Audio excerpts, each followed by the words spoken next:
তো বন্ধুরা, লুসি অনলাইনে তোমাদের সবাইকে স্বাগত জানাই। আমি তোমাদের অঙ্কের স্যার জগন্নাথ প্রামাণিক। তো আজকে আমরা ক্লাস 10-এর অধ্যায় 4 এই চ্যাপ্টারটা নিয়ে কথা বলবো। তো ক্লাস 10-এর এই 4 নম্বর অধ্যায়, অর্থাৎ এটা তোমাদের পরিমিতির প্রথম চ্যাপ্টার যেটা আছে, সেই পরিমিতি চ্যাপ্টারে এই চ্যাপ্টারে আছে কি আয়তঘন আর ঘনক, এই দুটো ফিগার সম্পর্কে আছে অঙ্ক। তাহলে আয়তঘন কোনটা না, আমরা যদি একটা ছবি এঁকে নিই আয়তঘন,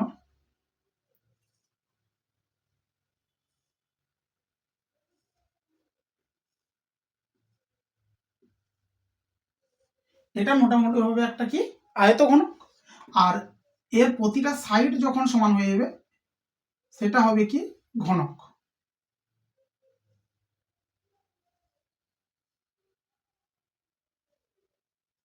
বেশ হলো। এবার আমাদেরকে একটু জানতে হবে এদের বেসিক জিনিসপত্র কি কি আছে। এবার যদি আমরা দেখি আয়তঘন মোটামুটি ভাবে আমরা নিয়ে চলতে পারি কি না, ইট, বাক্স, তারপরে ধরো ঘর, এগুলো মোটামুটি ভাবে আয়তঘনের মধ্যে পড়ে। আর ঘনকের মধ্যে কি কি পড়ে না, ঘনক হচ্ছে ধরো লুডুর ছক্কা বা কিউব, এগুলো হচ্ছে ঘনক। তো আয়তঘন আর ঘনক যদি দেখি, দুজনের ক্ষেত্রে মেন যেটা তফাৎ সেটা হচ্ছে এটা, এর প্রত্যেকটা তল, অর্থাৎ আয়তঘনকের প্রত্যেকটা তল হচ্ছে আয়তাকার, ঠিক না? আর এর প্রত্যেকটা তল কিরকম, বর্গাকার। এটাই হচ্ছে এদের মেন পার্থক্য। আর কি না, এরও আর সবকিছু প্রায় একই। এর তল সংখ্যা কটা স্যার, এর তল সংখ্যা 6টা। এর তল কটা, এরও তল 6। এর ধারের সংখ্যা বা বাহুর সংখ্যা যদি আমরা বলি তাহলে 12টা বাহু, নিচে 4টা উপরে 4টা, 8টা, আর চারদিকে 4টা, 12টা। এরও তাই। এর যদি শীর্ষবিন্দু বলি, শীর্ষবিন্দু মানে কোনগুলো, এইগুলো শীর্ষবিন্দু কটা আছে, 8টা শীর্ষবিন্দু। এরও তাই 8টা শীর্ষবিন্দু। এর যদি কর্ণ বলি, কর্ণ কি হবে, এ পাশের উপর থেকে এ পাশের নিচ, মানে এই বরাবর যেটা, আর এই বরাবর একটা, দুটো। সিমিলারলি এ পাশ থেকে এ পাশের নিচ, আর এ পাশ থেকে এ পাশের নিচ। হলো। তো আমাদের 4টা, তাহলে এদের কি দেখলাম, দুজনের ক্ষেত্রে তলও সেম। আচ্ছা, এই ডট ডটটা মোটামুটি মুছে নিই এখন। তল সংখ্যা কত, তল হচ্ছে 6টি, ধার বা প্রান্ত রেখা যাই বলি না কেন 12টি, আর হচ্ছে কি শীর্ষবিন্দু 8টি, আর হচ্ছে কর্ণের সংখ্যা, কর্ণ হচ্ছে কটা,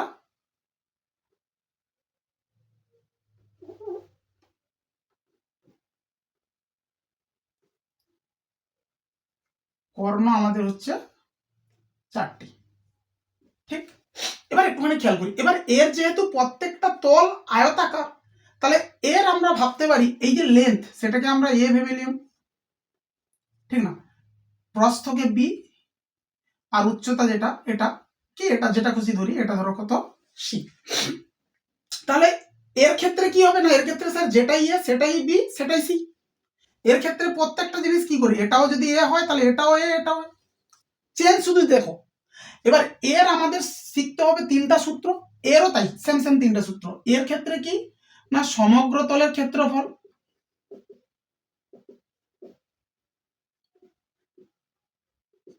অর্থাৎ 6টা যে তল আছে, 6টা তলের মোট যে ক্ষেত্রফল। এবার যদি আমরা খেয়াল করি কি করে হচ্ছে, দেখো নিচের তলের ক্ষেত্রফল যা হবে একদম উপরের তলের ক্ষেত্রফলও তাই হবে। নিচের তলের ক্ষেত্রফল পাওয়ার জন্য, এটা যেহেতু আয়তক্ষেত্র, তার ক্ষেত্রফল দৈর্ঘ্য গুণিতক প্রস্থ, তাহলে উপরেরও দৈর্ঘ্য গুণিতক প্রস্থ, তাহলে দুটো আসবে দৈর্ঘ্য গুণিতক প্রস্থ।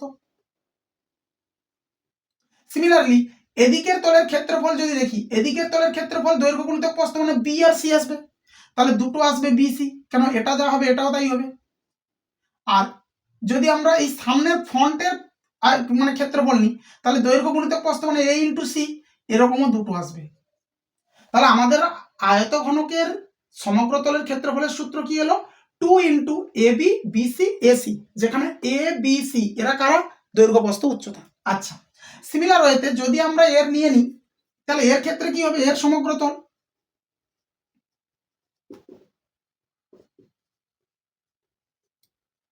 এর যেহেতু প্রত্যেকটা তল বর্গাকার, তাহলে একটা তলের ক্ষেত্রফল কত না স্যার, বাহু স্কোয়ার, বর্গক্ষেত্রের ক্ষেত্রফল। এরকম কটা তল আছে, 6টা তল, তাহলে 6 ইন্টু বাহু স্কোয়ার বা 6 ইন্টু এ স্কোয়ার। এর যদি প্রতিটা তল এ করে ধরি, মানে লেন্থটা। বেশ। আচ্ছা, এর ক্ষেত্রে কি না এর ক্ষেত্রে আমরা বের করবো এবার আয়তন। স্যার এর আয়তনের সূত্র কি সবসময়ের জন্য? আয়তন মানে কি ভূমির ক্ষেত্রফল ইন্টু উচ্চতা। এর ভূমিতে কি আছে না দৈর্ঘ্য আর প্রস্থ, তার ক্ষেত্রফল আয়তক্ষেত্র আছে, তাহলে কি হয় এ স্কোয়ার, সরি এ স্কোয়ার বলছি, A B into height, height মানে সি। তার মানে তোমরা খেয়াল করবে কি আয়তনের সূত্র হচ্ছে ভূমির ক্ষেত্রফল ইন্টু উচ্চতা, ঠিক না? এর ক্ষেত্রে কি হবে না এর ক্ষেত্রে স্যার আয়তনের কি সূত্র হবে না এরও ভূমির ক্ষেত্রফল মানে স্যার এ স্কোয়ার, তার সাথে হাইট গুণ মানে এ গুণ, তাহলে হয়ে যাচ্ছে কি আমাদের এ কিউব অর্থাৎ বাহু কিউব। তাহলে এর সমগ্র তলের ক্ষেত্রফল গেল, আয়তন গেল, এরও তাই সমগ্র তলের ক্ষেত্রফল আয়তন। এবার আমরা এর বের করব কি এর কর্ণের দৈর্ঘ্য, সেটা কি না রুট ওভার অফ দৈর্ঘ্য স্কোয়ার প্লাস প্রস্থ স্কোয়ার প্লাস উচ্চতা স্কোয়ার। এর ক্ষেত্রে কর্ণের দৈর্ঘ্য কি হবে না স্যার এবিসি তো সেম, তাহলে রুট ওভারের ভিতরে 3 এ স্কোয়ার, কেন এ স্কোয়ার এ স্কোয়ার স্কোয়ার তিনটা স্কোয়ার, তাহলে রুট 3 ইন্টু এ অর্থাৎ একটি বাহুর দৈর্ঘ্য হলো। এই গেল এদের সূত্র যেটা আমাদেরকে মনে করতে হবে, আয়তঘন আর ঘনকের সূত্র। এর তিনটা সমগ্র তলের ক্ষেত্রফল আয়তন কর্ণের দৈর্ঘ্য, সমগ্র তলের ক্ষেত্রফল আয়তন কর্ণের দৈর্ঘ্য। কথা কি বোঝা গেছে? ব্যাস, এবার যদি আমরা অঙ্কের দিকে ফোকাস করি তাহলে দেখতে পাবো কিরকম কি অঙ্ক পড়ছে। যেমন ধরো এবার একটা কথা কি, এই যে ঘরটা আছে বা আয়ত ঘনটা আছে এর মধ্যে সবচেয়ে বড় যে দণ্ড রাখা যাবে সেটা কি বরাবর রাখা যেতে পারে? স্যার কর্ণ বরাবরই রাখা যাবে। তাহলে যদি আমাকে বলে দেয় একটা ঘরের দৈর্ঘ্য প্রস্থ উচ্চতা দেওয়া আছে, তাহলে এই ঘরের মধ্যে সবচেয়ে বড় যে দণ্ড রাখা যাবে তার দৈর্ঘ্য বলো, তো আমরা কি করব কর্ণের দৈর্ঘ্য বের করবো, সেটাই হবে অ্যান্সার, ঠিক কিনা? বা ধরো আমাদের বলে দিল কি না একটা ঘরের আয়তনের মান দেওয়া আছে, দৈর্ঘ্য প্রস্থ দেওয়া আছে, তাহলে উচ্চতা বার করো, তো আয়তনের সূত্র দেওয়া আছে তার মান, ঠিক না? তাহলে আমাদের মেন কাজ কি করতে হবে এই চ্যাপ্টার গোটাগুটি করার জন্য? দুটো জিনিস মেনলি, এক সূত্র খেয়াল করতে হবে, 2 নম্বর ভাষা পড়ে বুঝতে হবে কি না কোনো কিছুর যদি আমাদের মান বের করতে বলে, অর্থাৎ আয়ত ঘনকের অঙ্ক চলছে মানে দৈর্ঘ্য প্রস্থ উচ্চতা লাগবে, কারণ প্রতিটা সূত্রেই তাই আছে। ঘনকের চলছে মানে বাহুর দৈর্ঘ্য লাগবে, যদি দেওয়া থাকে ঘনকের বাহুর দৈর্ঘ্য তাহলে ভালো, যে কোনো মান বের করতে বলে বলবো। আর যদি এক্ষেত্রে দৈর্ঘ্য প্রস্থ উচ্চতার মধ্যে সবগুলো দেওয়া থাকে তাহলে তো যে কোনো মান বের করলে হলো। কিন্তু যদি কেউ একজন অমির থাকে এটাতে বা এটাতে যদি বাহু না দেওয়া থাকে বা এটাতে যদি আমাদের কি দেওয়া না দেওয়া থাকে দৈর্ঘ্য প্রস্থ উচ্চতার মধ্যে কোনো একটা না দেওয়া থাকে, তখন আমরা কি করব ওটাকে তো ধরলাম, এবার ওই যেটাকে ধরলাম তার মান বার করার জন্য কিছু না কিছু কন্ডিশন থাকবে, আমাদের বুঝতে হবে কি কন্ডিশন আছে, ঠিক না? যেমন ধরো আমি কিছু অঙ্ক নিই, তাহলে তোমাদের সূত্রগুলো মোটামুটি ভাবে খেয়াল আছে। এবার দেখা যাক কোষে দেখি 4, কোষে দেখি কত 4, 4-এর দিকে ধরো আমি যদি অঙ্ক নিয়ে নিই, আমাদের বলেছে কি সাপোজ ধরো আমি নিচ্ছি 5-এর দাগ, 5-এর দাগে কি বলছে আমাদের বকুলতলা গ্রামে 2 মিটার চওড়া ও 8 ডেসিমিটার গভীর একটি খাল কাটা হয়েছে, যদি মোট 240 ঘনমিটার মাটি কাটা হয়ে থাকে তবে খালটি কত লম্বা? তাহলে খেয়াল করো দেওয়া কি কি আছে, খালের চওড়া দেওয়া আছে, গভীরতা দেওয়া আছে, দৈর্ঘ্য নেই, তাহলে আমরা ধরে নিই, ধরি খালের দৈর্ঘ্য, খালের দৈর্ঘ্য আমরা ধরলাম কত সাপোজ এক্স, এক্স কি এক্স আমাদের একক দেখতে হবে মিটার, খালের দৈর্ঘ্যটা কত নিয়ে নিলাম এক্স মিটার। আচ্ছা চওড়া কত দেওয়া আছে মানে যেটা প্রস্থ খালের কত দেওয়া আছে বইতে, চওড়া দেওয়া আছে 2 মিটার, স্যার ঠিক আছে। আর আমরা খালের গভীরতা, গভীরতা কত না গভীরতা আমরা পাচ্ছি যেটা সেটা কত পাচ্ছি 8 ডেসিমিটার, 8 ডেসিমিটার, তার মিটার আছে মানে ডেসিমিটার থেকে মিটারে নিয়ে যাবো, কেন এটা মিটার আর যেটার মান দেওয়া আছে সেটাও মিটারে আছে, তাহলে এটাকে ডেসি থেকে মিটারে যাব, kilo hectare decametre deci, deci থেকে মিটার 10 ভাগ মিটার হলো, বোঝা গেছে সবার? তাহলে এবার এই যে খালের দৈর্ঘ্য প্রস্থ উচ্চতা এ দুটো দেওয়া ছিল, এটা ছিল না ধরেছি আমরা, এবার এর মান বের করার জন্য আমাদের হাতে কন্ডিশন কি আছে, কন্ডিশন বলছে কি খাল থেকে যে মাটি তোলা হয়েছে তার আয়তন কত 240 ঘনমিটার, তাহলে খালের আয়তন যা হবে সেখান থেকে যতটা মাটি উঠবে তারও আয়তন তাই, তাহলে আমরা কি লিখবো অতএব খালের আয়তন, খালের আয়তন স্যার আয়তন কত, আয়তঘনের আয়তনের সূত্র দৈর্ঘ্য ইন্টু প্রস্থ ইন্টু উচ্চতা, ঠিক পাশে কি ঘনমিটার, কেন আয়তন মানে 3টা লেন্থ এসছে, মিটার মিটার মিটার, ঘনমিটার বা মিটার কিউব। আচ্ছা, তাহলে কত হচ্ছে দেখে নি, 2 5 10 কাটলো 8x/5 ঘনমিটার, ঠিক না? আচ্ছা, তো প্রশ্ন অনুসারে এটারই তো মান দেওয়া আছে, প্রশ্ন অনুসারে কার মান দেওয়া আছে না আমাদের হাতে 8x/5, এটা সমানই কত দেওয়া আছে 240, 240। তাহলে x এর মান কত হবে 240, 5 এদিকে গেলে উপরে, 8 এদিকে এলে নিচে, 8 3 24 0, তাহলে x এর মান কত এলো 3 5 15, 150। তো অতএব খালের দৈর্ঘ্য কত পাওয়া গেল 150 মিটার, 150 মিটার। বোঝা গেছে ভাই? তোমাদেরকে ফোকাস করতে হবে কোথায় না যেটা দেওয়া আছে তার উপর, আর সেটার মান বের করতে গেলে কি কি লাগবে তার উপর দিলে ব্যাস হয়ে গেল, আর সূত্র তো মনে করতেই হবে। এবার ধরো আমাদের আরো কিছু অঙ্ক নিচ্ছি, যেমন ধরো সবাই ধরো 10-এর দাগ, কত দাগ 10-এর দাগ।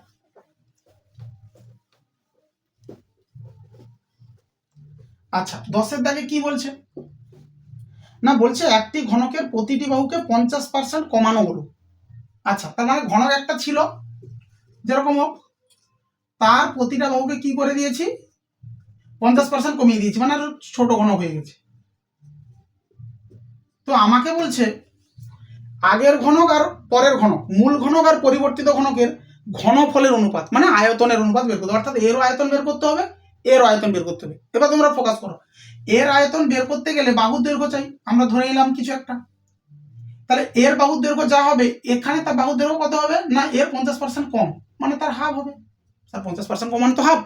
তাহলে এর আয়তন কত না স্যার বাহু কিউব, এর আয়তন কত বাহু কিউব, এই দুটোর অনুপাত চাই। আপনার প্রশ্ন এতটুকুই, এর বাহুর দৈর্ঘ্য যা হবে আয়তন বের করব, তাকে 50% কমালে বাহুর দৈর্ঘ্য কত বের করলাম আয়তন বের করবো, দুজনের অনুপাত করলে যা হবে উত্তর শেষ। কথা কি বোঝা গেছে?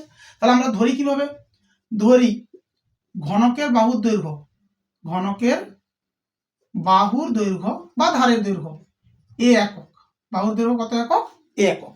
তো অতএব ঘনফল বা আয়তন যা খুশি বলি, আয়তন কি হয় না স্যার বাহু কিউব ঘন একক, ব্যাস থাকুক। এবার চেঞ্জ যেটা এসছে এটা মানে ধরে নিলে কি মূল ঘনকের বাহুর দৈর্ঘ্য কত ধরেছিলাম এ, এবার চেঞ্জ কি এনেছি এখন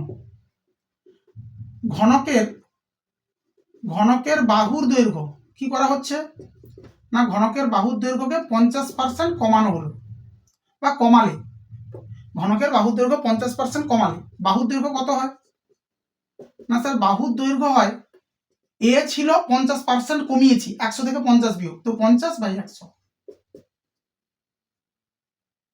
তাহলে আমাদের হচ্ছে কত a/2 একক, ঠিক? তাহলে আগে বাহুর দৈর্ঘ্য এ ছিল, আয়তন বের করেছি, বাহুর দৈর্ঘ্য পেয়েছি a/2, আয়তন বের করব। তাহলে অতএব আয়তন কত হচ্ছে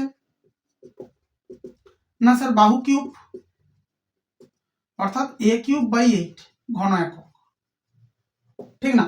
আমাদের কি করতে বলছে এই আয়তন আর এই আয়তনের অনুপাত করতে বলছে, তো লিখবো তাই। অতএব মূল ঘনক ও পরিবর্তিত ঘনকের আয়তনের অনুপাত, স্যার কত হবে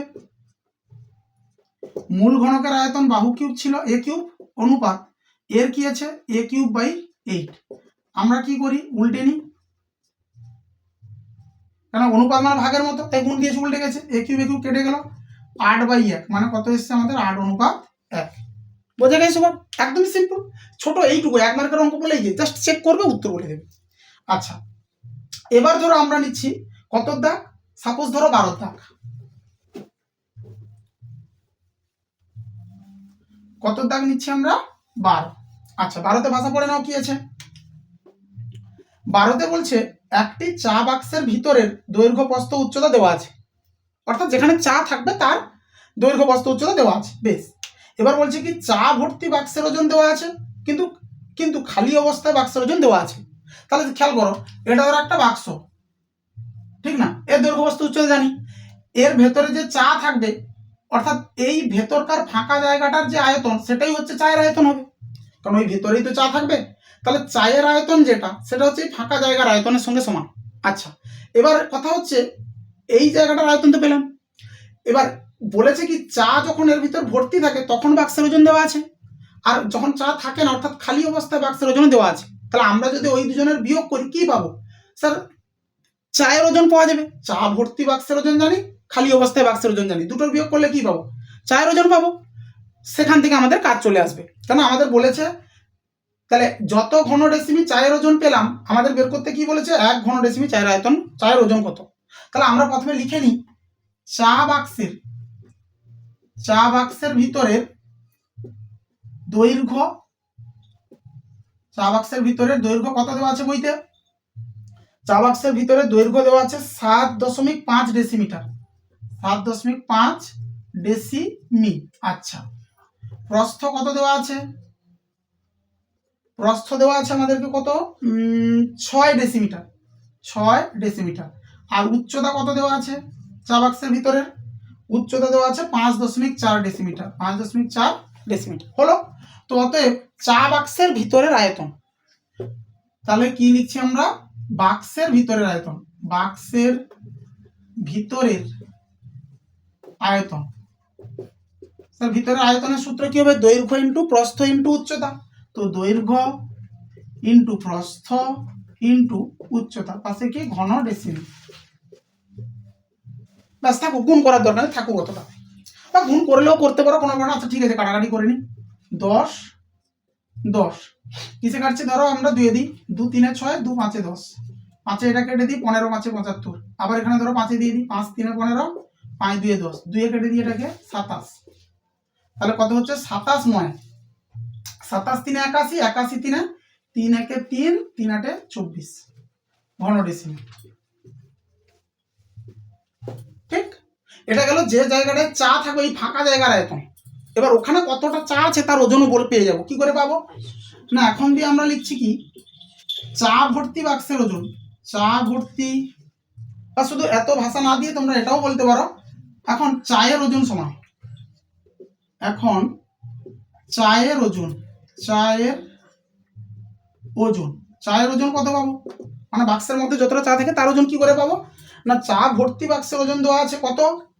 52 কিগ্রা 350 গ্রাম, মানে 52.350 বিয়োগ খালি অবস্থায় বাক্সের ওজন কত? 3.75। পাশে কি লিখছে? কিগ্রা।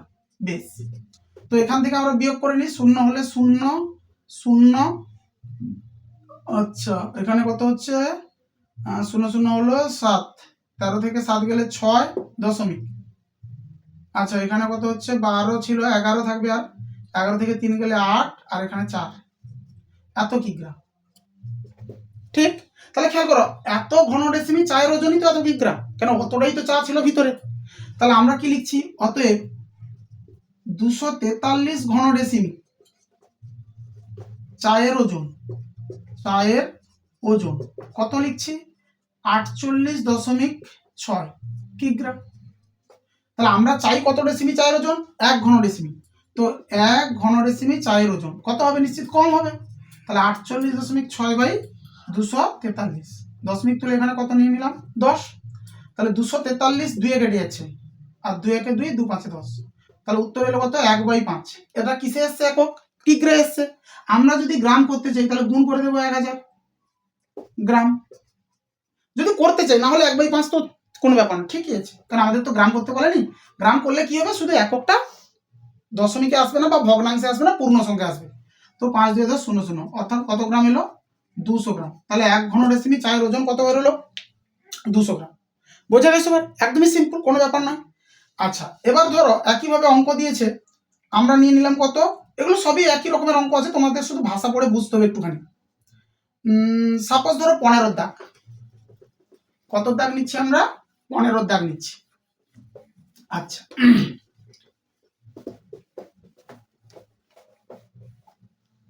15 দাগে কি বলছে একবার খেয়াল করো। বলছে কি?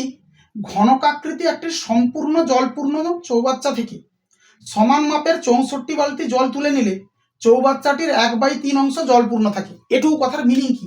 ধরো একটা ঘনকাকৃতি চৌবাচ্চা আছে, আমি ঘনকাকৃতি চৌবাচ্চা আঁকছি না, একটা বর্গক্ষেত্র আঁকছি, মানে তার একটা সাইড, তাহলে বোঝা যাবে। এটা পুরোপুরি জল ভর্তি ছিল। এখান থেকে কি করেছি? স্যার এখান থেকে 64 বালতি জল তুলে নিয়েছেন। তুলে নিলে কি হয়? না বলছে আর 3/1 জল থাকে, এতটা জল আছে, উপরটা ফাঁকা হয়ে গেছে। এটা যদি আমাদের 1/3 আর জল পূর্ণ থাকে তাহলে ফাঁকা হয়ে গেছে কতটা, এই ফাঁকা পোর্শনটা কত, না স্যার 3/1 যদি থাকে তাহলে 2 ভাগ ফাঁকা হয়ে গেছে, মানে 2/3 অংশ ফাঁকা হয়েছে। না কথা বোঝা যাচ্ছে না? আচ্ছা, এবার কথা হচ্ছে কি এই জায়গাটা ফাঁকা হলো কেন, না 64 বালতি জল তুলে নিয়েছি তাই এটা ফাঁকা হলো। তো 64 বালতি জলের আয়তন যা হবে 2/3 অংশে ততটাই জল ছিল, কথা ঠিক। এই ফাঁকা হলো কেন, না স্যার 64 বালতি জল তুলে নিয়েছেন তাই। এবার 64 বালতিতে কতটা জল ধরবে, না এই 2/3 অংশে যতটা জল ছিল ততটাই জল গেছে। আমাকে প্রশ্ন করছে প্রত্যেক বালতিতে কত লিটার জল ধরে, ঠিক। এবার খেয়াল, তাহলে আমাদের মধ্যে কথা দরকার কি এই ফাঁকা পোর্শনের যে জল ছিল তার আয়তন কত, মেন ফোকাস ওটা দিই, কারণ অতটাই জল ধরে 64 বালতিতে, এক বালতিতে কত ধরে, দ্যাটস ইট, আর কিছু না। এবার আরেকটা কথা তোমাদের খেয়াল করতে হবে, 1 লিটার আর 1 ঘন ডেসিমি এটা একই, 1 লিটার আর 1 ঘন ডেসিমি একই। অর্থাৎ এটা বলার মানে কি হলো, যে অঙ্কে আমাদের লিটার চাই এককটা, বা লিটার দেওয়া থাকবে কোনো না কোনো ভাবে, সেক্ষেত্রে সেই অঙ্কের ক্ষেত্রে লিটার তো আয়তনের একক, সেই অঙ্কের ক্ষেত্রে সমস্ত একককে, আর যে মিটার ডেসি সেমি হ্যানত্যান যাই থাকুক না কেন, সবাইকে ট্রান্সফার করবো কোথায়, ডেসিমিটারে। কথা বোঝা গেছে? যে অঙ্কে আমাদের লিটার চাইবে বা দরকার হবে সে অঙ্কে সমস্ত একককে আমরা কোথায় ট্রান্সফার করব, ডেসিমিটারে। হলো? আচ্ছা, তাহলে আমরা অঙ্ক শুরু করি। আমরা প্রথমে ধরে নিচ্ছি, কি ধরে নিচ্ছি, না সম্পূর্ণ চৌবাচ্চা, সম্পূর্ণ চৌবাচ্চা সমান কত, 1 অংশ। সম্পূর্ণ চৌবাচ্চা কত অংশ, 1 অংশ। তো এখন কি ঘটনা ঘটেছে, না 64 বালতি জল তুলে নিলে 1/3 অংশ জল পূর্ণ থাকে। এখন কি, না 64 বালতি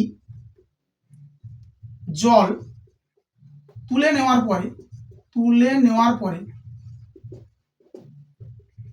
পরে কি হয়, না 1/3 অংশ চৌবাচ্চা জল পূর্ণ থাকে,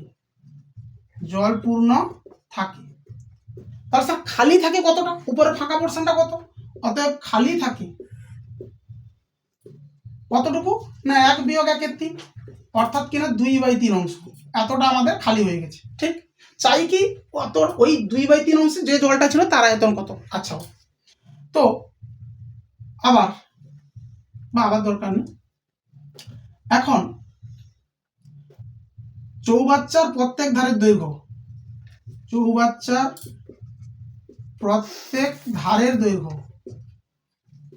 কত দেওয়া আছে বইতে, না স্যার দেওয়া আছে প্রত্যেক ধারের দৈর্ঘ্য কোথায় গেল, 1.2 মিটার।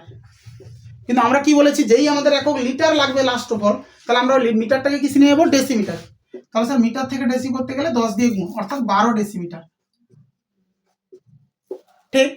তো অতএব চৌবাচ্চার আয়তন বের করবো, তারপরে 2/3 অংশ চৌবাচ্চার আয়তন এটাও বের করতে পারি ডাইরেক্ট। তো অতএব 2/3 অংশ চৌবাচ্চার আয়তন, তাহলে কি হবে, না 2/3 ইন্টু ঘনকের আয়তনের সূত্র কি, বাহু কিউব ঘন ডেসিমি, ঠিক না। তাহলে কত দাঁড়াচ্ছে, 2/3 ইন্টু 12 12 12, 3 4 12 কেটে দিলাম, তাহলে 8 আর 12 12 8 96, দরকার নেই, ধরো 8 গুণ 12 গুণ 12, এত ঘন ডেসিমি, ঠিক। ঘন ডেসিমি বলি যাই থাকো। এবার দেখো এতটা যে এই যে আয়তনটা, এই আয়তনটা মানে এই ফাঁকা আয়তনটা, মানে 2/3 ফাঁকা অংশ যেটা, তাতে যে যতটা জল ছিল তার আয়তন এটা, তার মানে এতটা জলের আয়তন যা, বা এই আয়তনটাই 64 বালতি জলের আয়তনের সমান, না কথা ঠিক না, কারণ ওই জন্যই তো ফাঁকা হলো। তাহলে আমরা লিখতে পারি অতএব 64 বালতিতে জল ধরে কতটুকু, না স্যার এতটাই, 8 গুণ 12 গুণ 12 লিটার লিখতে পারি, কথা, কারণ লিটার আর ঘন ডেসিমি একই, 1 ঘন ডেসিমি আর 1 লিটার সেম। তো 1 বালতিতে জল ধরে, স্যার কম ধরবে, তাহলে 8 গুণ 12 গুণ 12 বাই কত, 64, ঠিক না। 8 8 64 কেটে দিলাম, 4 ধরো কাটি, 4 3 12, 4 2 8, 2 6 12, তাহলে কত পাচ্ছি, 18 লিটার। অর্থাৎ প্রত্যেক বালতিতে জল ধরে কত লিটার, 18 লিটার। বোঝা গেছে? খুবই ইম্পর্টেন্ট অঙ্ক কিন্তু এগুলো। এবার ধরো আমি নিচ্ছি কত দাগ, সাপোজ ধরো 16 দাগও দেখাচ্ছি। কত? 16। এখানে আগের অঙ্কটার মেন ফ্যাক্ট কোথায় ছিল না, ফাঁকা জায়গায় যতটা জল থাকে সেটাই 64 বালতি জলের সমান, এটুকুই বোঝার জায়গা। আচ্ছা, এবার আসি 16তে কি বলছে?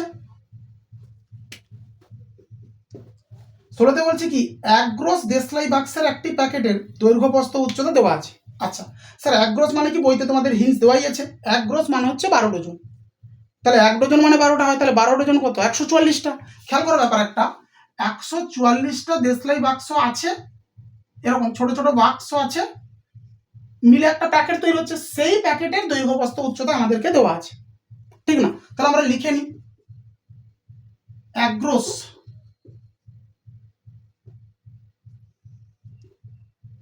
সমান কত? 144টি। 1 গ্রস সমান কটি? 144টি। প্যাকেটের 144টি প্যাকেটের বা 144টি দেশলাই বাক্সের একটি প্যাকেটের, 144টি দেশলাই বাক্সের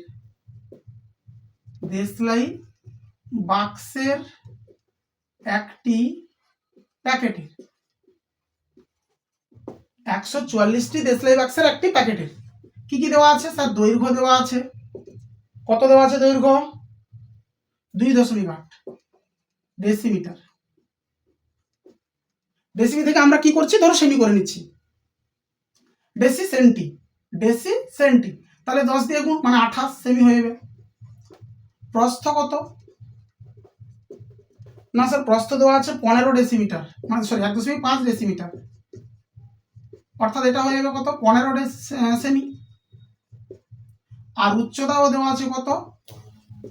না উচ্চতা দেওয়া আছে স্যার 0.9 ডেসিমি। আমরা ধরো সেমি করে নিচ্ছি, তাহলে 9 সেমি হলো। তাহলে এই যে বড় বাক্সটা যার মধ্যে 144টা প্যাকেট আছে, তার দৈর্ঘ্য এটা, প্রস্থ এটা, উচ্চতা এটা।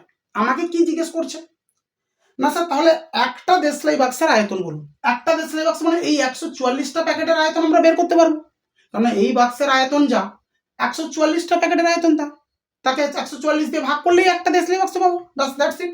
তো অতএব আয়তন বের করে নিই, বা এভাবেও লিখি, অতএব 144টি দেশলাই বাক্সের আয়তন, 144টি দেশলাই বাক্সের আয়তন, 144টি দেশলাই বাক্সের আয়তন কত?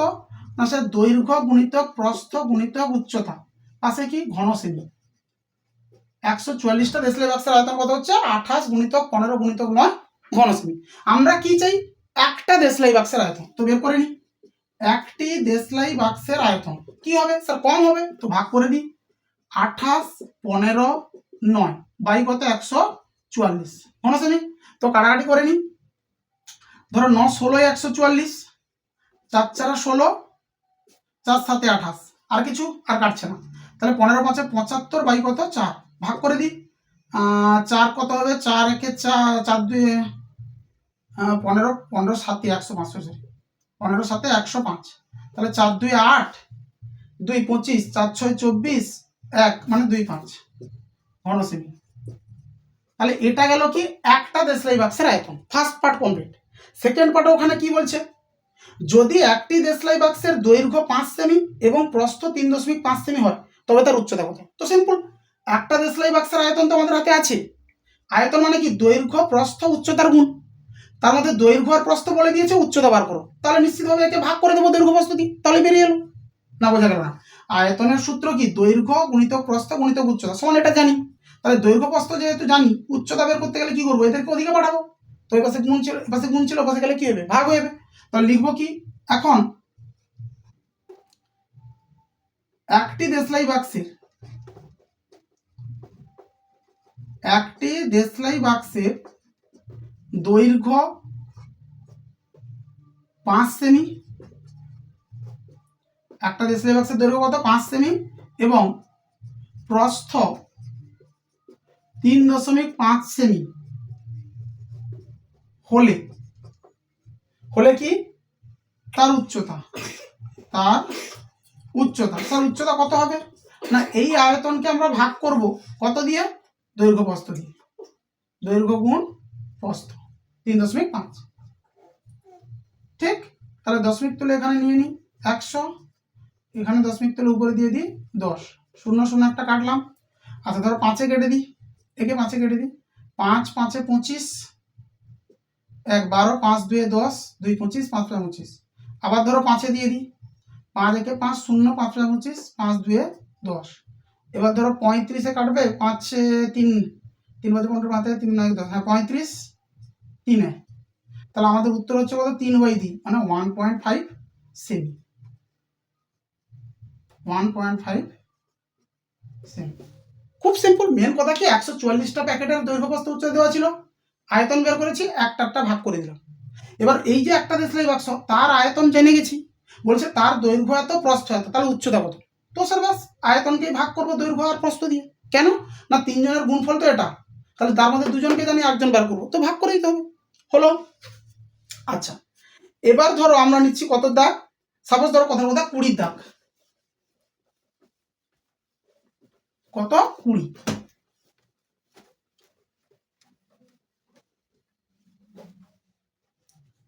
20-তে কি বলেছে দেখি। 20-তে বলছে কি, বাড়ির 3টি কেরোসিন তেলের ড্রামে যথাক্রমে 800 লিটার, 725 লিটার এবং 575 লিটার তেল ছিল। আচ্ছা ওই 3টি ড্রামের তেল একটি আয়তঘনাকার পাত্রে ঢালা হলো। আচ্ছা হোক, এবং এতে পাত্রের গভীরতা কত হলো? 7 ডেসিমিটার হলো। আর বলেছে কি, ওই আয়তঘনাকার পাত্রের দৈর্ঘ্য প্রস্থের অনুপাত দিয়ে দিয়েছে, বলছে পাত্রের দৈর্ঘ্য কত প্রস্থ কত। তো সিম্পল ব্যাপার ভাবো, 3টা জায়গার যে তেল, সে 3টা জায়গার মোট যে টোটাল তেল, সেটাই তো যে পাত্রে ঢালা হয়েছে সেই পাত্রে, মানে ধরো ব্যাপারটা এরকম, পাত্র ধরো ছিল এটা, 3টা মানে মোট তেল কত? আচ্ছা মোট তেলের পরিমাণ বের করে নি, তারপরে বলছি মোট তেলের পরিমাণ। স্যার কত কত? প্রথম ড্রামে ছিল কত? 800, তারপরের ড্রামে কত ছিল? 725, তারপরের ড্রামে কত ছিল? 575, 575 কি লিটার, তাহলে 800, 1600, 1600 আর 5 6 5 11 2100 লিটার, এটা টোটাল তেল।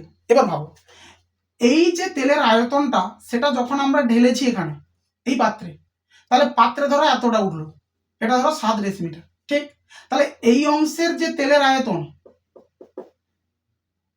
তার মান এর সাথে সমান, কারণ অতটাই তো তেল ঢালা হয়েছে। তাহলে এই ভিতরে যে তেল আছে তার যে আয়তন হবে, এই আয়তনটা সেম। এবার এইখানে কতটা তেল আছে বা এতটা হাইট পর্যন্ত যে আয়ত ঘনটা তৈরি হয়েছে, তার আয়তনের সূত্র বের করতে গেলে দৈর্ঘ্য প্রস্থ উচ্চতা লাগবে। এবার দৈর্ঘ্য আর প্রস্থের অনুপাত দিয়েছে, তাহলে ধরে নেব, আর উচ্চতা তো দেওয়াই আছে, প্রশ্ন অনুসারে সেটার মান যা হবে 3 জনের গুণ এটার সঙ্গে সমান, কারণ এই অংশের তেলের আয়তন আর এই আয়তন সেম, কারণ এতটাই তেলই তো ঢালা হয়েছে। তাহলে আমরা তাই করছি, কি করছি না, ধরি পাত্রের দৈর্ঘ্য। স্যার আমরা পাত্রের দৈর্ঘ্য কত ধরে দিচ্ছি, যেহেতু অনুপাত দেওয়া আছে 4 3, 4x ডেসিমি, সবসময় কিন্তু সবই একক ডেসিতে চলবে, কেন? লিটারের সঙ্গে সমান করবো, আর লিটার মানেই ঘন ডেসিমি। আচ্ছা প্রস্থ কত ধরে নিচ্ছি? 3x ঘন ডেসিমি, কেন দৈর্ঘ্য আর প্রস্থের অনুপাত দেওয়া ছিল 4 3। তাহলে 4 3 তো আমরা লিখে নিতে চলতে পারবো না, কেন কেউ তো 40 30 নিতে পারে, কেউ তো 12 9ও চলতে পারে, একই ব্যাপার। তার জন্য আমরা একটা কি করছি, চলরাশি গুণ করলাম, ব্যাস। আর গভীরতা যেটা, সেটা দেওয়াই আছে, গভীরতা কত দেওয়া আছে? 7 ডেসিমিটার, ঠিক না? তো অতএব পাত্রে তেলের আয়তন, পাত্রে তেলের আয়তন, পাত্রের আয়তন নয়, কারণ পাত্র বুঝি ভর্তি হয়ে গেছে কিনা সেটা তো জানি না, তার জন্য। তাহলে পাত্রে তেলের আয়তন অর্থাৎ কিনা এইটুকু পোর্শনের আয়তন, সেটাই কত? দৈর্ঘ্য প্রস্থ উচ্চতা, পাশে লিটার লিখতে পারি, কোনো ব্যাপার না। তো স্যার কত হচ্ছে? 4 3 12 7 84 x স্কোয়ার লিটার। ঠিক, এই লিটার মানে এই জায়গায় যে তেল আছে তার আয়তন, আর যতটা তেল ঢালা হয়েছে তার আয়তন সেম সেম। তো প্রশ্নানুসারে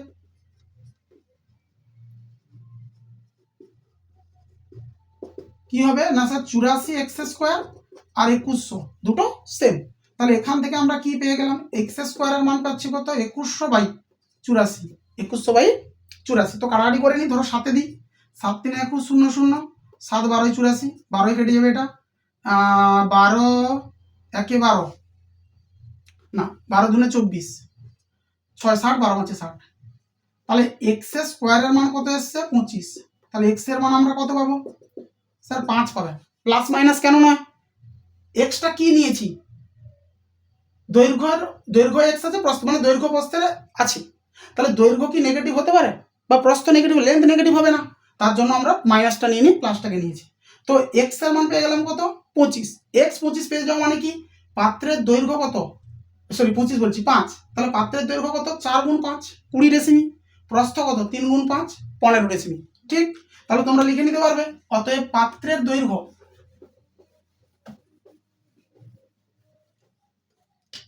অতএব দিয়ে কি লিখলাম? পাত্রের দৈর্ঘ্য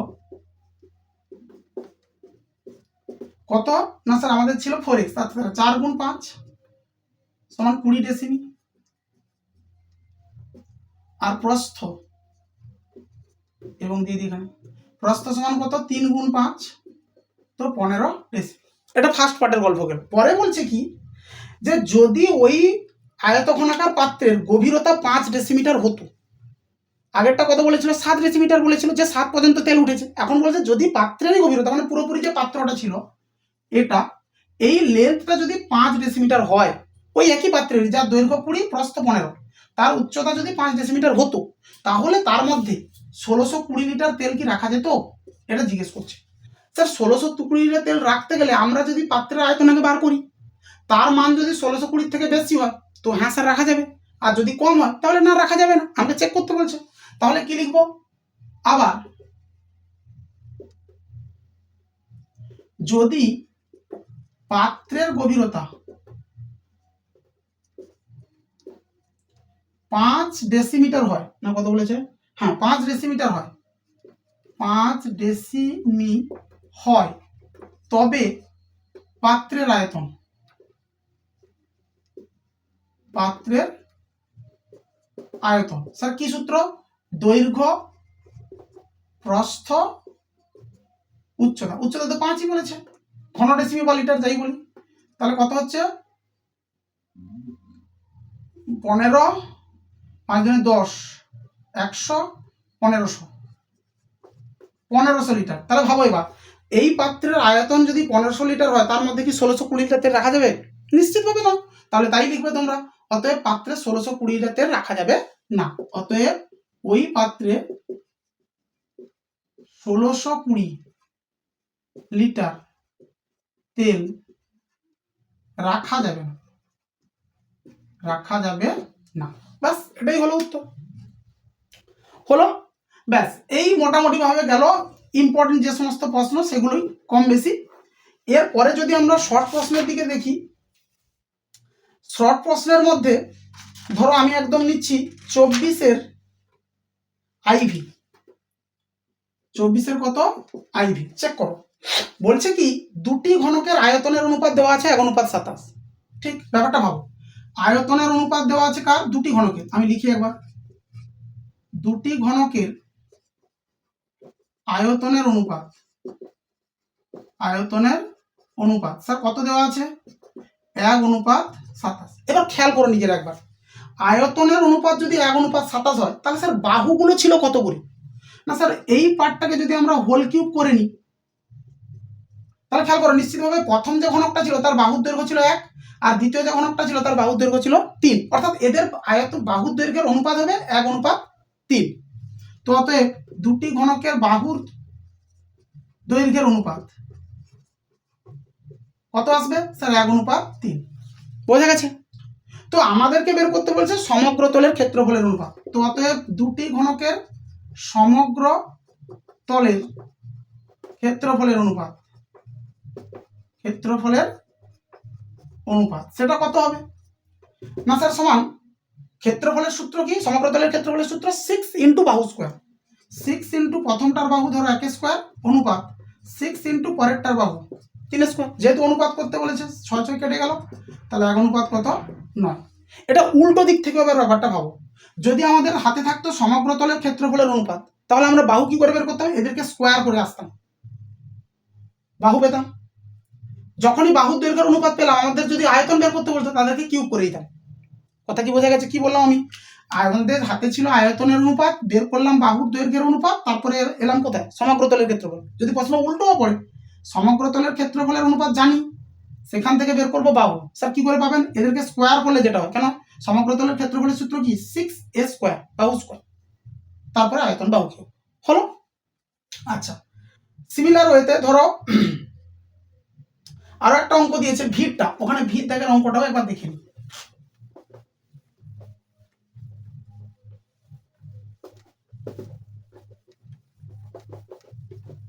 কত দাগ নিচ্ছি? ভি, 24-এরই ভি।